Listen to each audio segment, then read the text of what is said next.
صلی اللہ علیہ وسلم ان اللہ یرفع بہذا الکتاب اقواما ویضع بہ آخرین کما قال علیہ الصلاۃ والسلام۔ قابل عزت، قابل احترام حضرات علماء، مہمانان اعظام، میرے عزیز بچوں، میں دعوت السنہ یہ انجمن، ان کے بانی مولانا شہید صاحب، مولانا اعجاز علی صاحب اور ان کے جتنے بھی اراکین ہیں، ان سب کو خوب مبارکباد دیتا ہوں۔ اللہ تعالیٰ ان کی محنتوں کو قبول فرماوے، نظر بد سے حفاظت فرمائے کہ یہ مسابقہ قائم کر کے ہمارے بچوں کو قرآن کریم کے آگے بڑھانے میں جو حوصلہ افزائی کر رہے ہیں، اور یہ سنت بھی ہے محمد الرسول اللہ صلی اللہ علیہ وسلم کی، اس لیے کہ اللہ کے نبی علیہ السلام کے دور میں بھی مسابقات ہوتے تھے آگے بڑھانے کے لیے، حوصلہ افزائی کے لیے۔ حضرت امام بخاری رحمۃ اللہ علیہ کتاب المساجد میں ایک باب لائیں، حل یقال مسجد بلی فلاں۔ حضرت یہ مسئلہ قائم کرنا چاہتے ہیں کہ اگر کوئی آدمی یہ کہنا چاہے تو کہہ سکتا ہے کہ فلاں متولی کی مسجد ہے یا فلاں قبیلے کی مسجد ہے، یعنی مسجد تو اللہ کا گھر ہے، کسی قبیلے کی طرف یا کسی بانی کی طرف یا بنانے والے کی طرف مسجد کی نسبت کر سکتے ہیں۔ حضرت الامام اس مسئلے کو ثابت کرنے کے لیے جو روایت لائیں کہ ہاں کر سکتے ہیں نسبت، اور روایت لائیں کہ سابق بین الخیل التي لم تزمر بلا بنی کی زیری زنی الى سبی کے من بنی زریق الى مسجد بنی زریق من سنیت الوداع الى مسجد بنی زریق۔ حضرت الامام روایت لائیں کہ نبی علیہ السلام کے زمانے میں بھی گھوڑوں کا مسابقہ ہوتا تھا، اور مسابقہ ہوتا تھا سنیت الوداع سے لے کر مسجد بنی زریق تک۔ حضرت نے مسئلہ ثابت کیا کہ مسجد بنی زریق یہ قبیلہ تھا، معلوم بھی ہوتا ہے کہ قبیلے کی طرف نسبت کر سکتے ہیں، لیکن ہماری حضرت شیخ رحمۃ اللہ علیہ نے اس سے مسئلہ ثابت کیا کہ مسابقہ کرنا یہ بھی سنت رسول ہے۔ اور عبداللہ ابن عمر رضی اللہ تعالیٰ عنہ فرماتے ہیں کہ میں خود اس میں شامل ہوتا تھا اور میں بھی اپنے گھوڑوں کو لے کر مسابقہ کرتا تھا۔ اللہ کے حبیب نے عائشہ رضی اللہ تعالیٰ عنہ سے بھی دوڑ کا مسابقہ فرمایا ہے۔ معلوم بھی ہوتا ہے کہ یہ بھی سنت سے اس کا ثبوت ہے۔ اللہ تعالیٰ اس مسابقے کو قبول فرمائے۔ وقت بھی نہیں کہ کچھ قرآن کی مناسبت سے بات کروں کہ آپ کو کچھ کہوں، لیکن ضرور کہوں گا یہ قرآن ایک ایسی عظیم کتاب ہے، ایسی عظیم کتاب ہے۔ اللہ تعالیٰ نے اس قرآن کریم کی حفاظت کی جو ذمہ داری لی، اِنَّا نَحْنُ نَزَّلْنَا الذِّكْرَ وَإِنَّا لَهُ لَحَافِظُونَ۔ نحنو فرمایا، حالانکہ اللہ تو تنہا ہے، اس کا کوئی ساتھی نہیں ہے، وہ تو اکیلا ہے، لیکن نحنو فرمایا کہ ہم نے اس قرآن کو نازل فرمایا ہے۔ ہمارے صاحب روح المعانی نے اس پر عجیب نکتہ لکھا ہے، فرمایا بادشاہوں کا کلام ایسا ہی ہوتا ہے۔ آج دنیا کو کوئی معمولی بادشاہ بھی کوئی کام کرتا ہے تو کہتا ہم نے ایسا کیا، یہ نہیں کہتا کہ میں نے ایسا کیا۔ اور کائنات کا مالک جو بادشاہوں کا بادشاہ ہے، اس کا حق بنتا تھا کہ یہ کہہ دیا جاوے اِنَّا نَحْنُ نَزَّلْنَا الذِّكْرَ، ہم نے اس قرآن کریم کو نازل فرمایا ہے اور ہم ہی اس قرآن کی حفاظت کرنے والے ہیں۔ صاحب روح المعانی نے فرمایا حفاظت کس سے فرمائیں گے؟ یہ آج ہمارے جتنے بچے بیٹھے ہیں، جتنے بچے بیٹھے ہیں، یہ سارے کے سارے اللہ کے ولی ہیں، یہ دوست ہیں اللہ تعالیٰ کے، اس میں کوئی شک نہیں ہے۔ اللہ اپنے قرآن کی حفاظت کا کام جسے چاہتا ہے اسی سے لیتا ہے۔ اسی بنیاد پر جامع صغیر میں ایک روایت نقل فرمائی کہ اشراف امتی، میری امت کے اشراف کون ہیں؟ حملۃ القرآن و اصحاب اللیل، جو قرآن کریم کو اپنے سینے میں لیے ہوئے ہیں، اور جو اصحاب اللیل راتوں کو جاگنے والے۔ آپ سوال کریں گے یہ معصوم بچے، کوئی 5 سال کا بچہ، کوئی 10 سال کا بچہ جو یہاں کر انعام حاصل کر رہا ہے، کہ یہ معصوم بچہ بھی اصحاب القرآن تو ہیں، حملۃ القرآن تو ہیں، لیکن یہ بھی اصحاب اللیل بنے گا؟ اور مجھے تعجب بھی ہو رہا تھا کہ جب معصوم بچے آ رہے تھے، میں آپ کو ضرور بتلاؤں کہ جس بچے کے اوپر باپ 500 روپے کی اور 1000 روپے کی نوٹ کا بھروسہ نہیں کرتا کہ یہ بچہ گھوم کر ڈالے گا، لیکن اللہ تعالیٰ نے لو انزلنا هذا القرآن على جبل لرأيت خاشعا متصدعا من خشیۃ اللہ، کہ اگر یہ قرآن پہاڑوں پر اتارا جاتا، پہاڑ بھی اس کے بوجھ کی بنیاد پر ریزہ ہو جاتے۔ اتنا عظیم کلام اللہ نے ان معصوم بچوں کے ذریعے سے حفاظت کروائی۔ میرا مالک یہ کہنا چاہتا ہے میں اپنے کلام کی حفاظت کے لیے بڑوں اور عقل مندوں کا بھی محتاج نہیں ہوں۔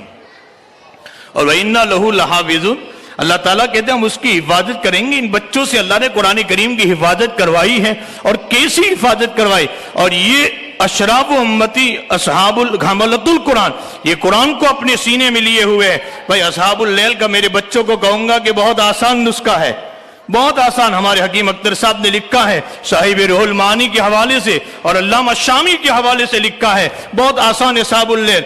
فرمایا کہ اگر یہ بچے رات کو 4 بجے نہیں اٹھ سکتے ہیں، فرمایا عشاء کے بعد ما کان بعد صلاۃ العشاء فہو من اللیل، یہ شامی کی عبارت ہے۔ اگر عشاء کے بعد تہجد سے پہلے 2 رکعت سنت مؤکدہ ہم پڑھتے ہیں، 2 رکعت نفل جو پڑھتے ہیں، اس میں اگر آپ تہجد کی نیت پڑھ لیں گے، آپ کو قیامت کے دن تہجد گزاروں کے ساتھ اٹھائے جائیں گے۔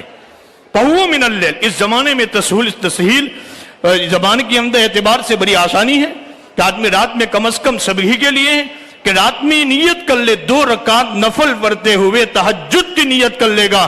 شامی کی عبارت فہو من اللیل، یہ رات کا تہجد گزار اور رات کا عبادت گزار شمار ہوگا۔ تو بھلے اللہ تعالیٰ ہمارے ان بچوں کو قبول فرمائے جن سے اللہ تعالیٰ نے قرآن کی ان عظیم کتاب کی حفاظت کی ذمہ داری لی ہے، اور اس میں کوئی شک نہیں بھائی ان اللہ تعالیٰ اگر یہ کام جو قرآن کی حفاظت کا اللہ جسے چاہتا ہے فاسق اور فاجروں سے بھی کبھی لے، لیکن آپ جانتے ہیں 1400 سال ہو گئے ہیں قرآن کریم جیسا اترا تھا ہارون رشید کے زمانے میں۔ ہارون رشید کے زمانے میں ایک باپ اپنے بچے کو لے کر آئے، 5 سال کا بچہ تھا، 5 سال کا بچہ، اور یہ 5 سال کے بچے نے از اول تو آخر ہارون رشید کو قرآن کریم سنایا۔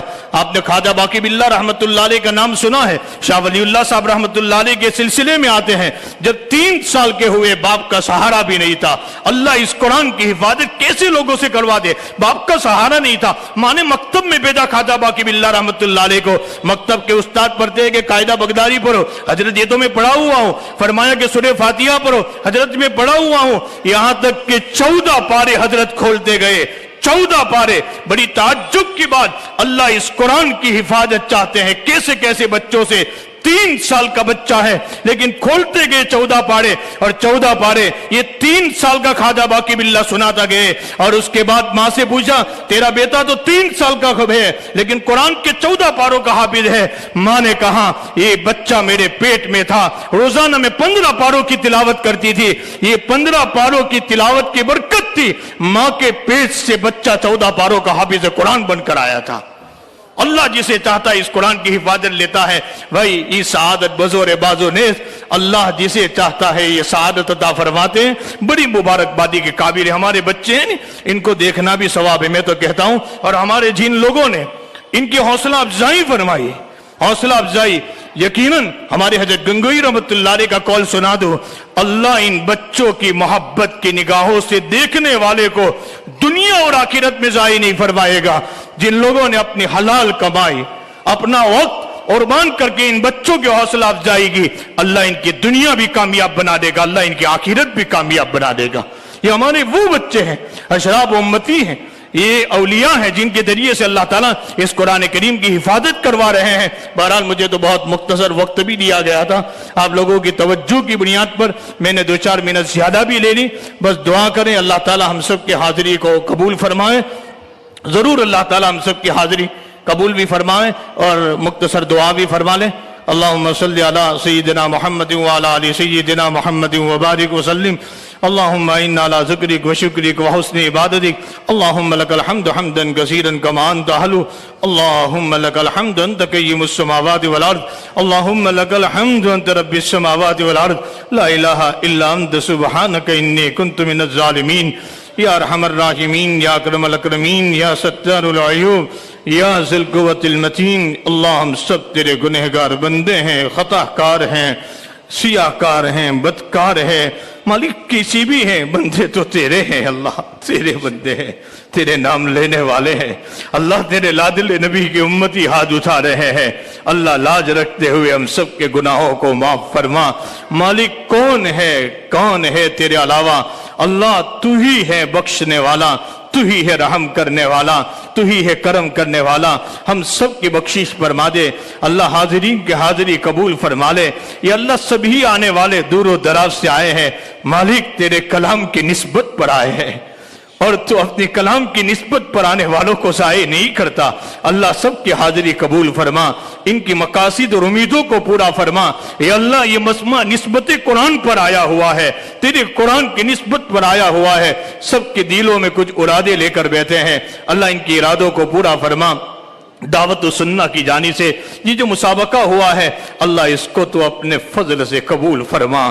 مالک تو قبولیت کی مہر لگا دے، سب کچھ ہو چکا ہے، اللہ بھیک مانگ رہے ہیں تجھ سے، تو قبولیت کی مہر لگا دے، نظر بد سے اس کی حفاظت فرما لے، یہ اللہ اس کے منتظمین کی حفاظت فرما لے، معاونین کی حفاظت فرما لے، اور یا اللہ تادم حیات اللہ قیامت تک یہ سلسلہ چلتا رہے۔ اے اللہ تو اس کے لیے نصرت کے اور مدد کے فیصلے فرما دے، اللہ فیصلے فرما دے۔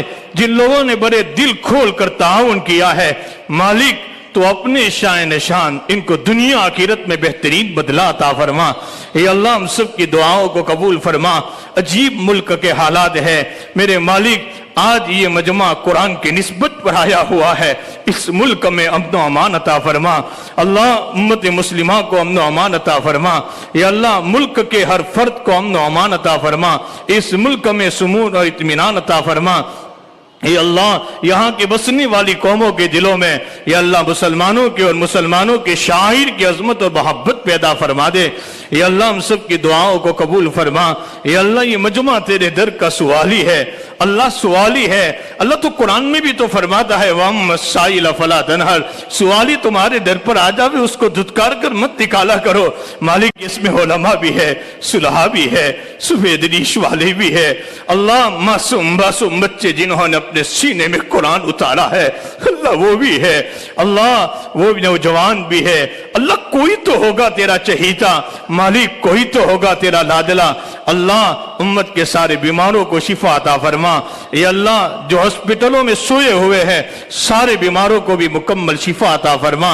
اے اللہ ہم جائیں تو کہاں جائے، وہ راتوں کی تنہائیوں میں ہاتھ اٹھائے ہیں، امیروں نے اپنے دروازے بند کر دیے، بادشاہوں نے اپنے دروازے بند کر دیے، مالک تو راتوں کی تنہائیوں میں کھول کر بیٹھا ہے، اور کس کے پاس جائے ہواؤں کے جھونکوں میں تو ہی نظر آتا ہے، اللہ درختوں کے پتوں میں تو ہی نظر آتا ہے، اللہ سمندر کے قطروں میں ہمیں تو ہی نظر آتا ہے، اللہ سارے لوگوں نے اپنے دروں سے دھتکارے گئے صرف اس لیے کہ ہم تیرے نام لینے والے ہیں، اللہ تو بھی دھتکار دے گا، ہمارا کوئی پرسان حال نہیں ہوگا۔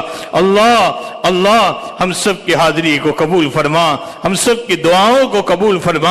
صلی اللہ تعالی علی خیر خلقہ محمد وعلی آلہ واصحابہ اجمعین۔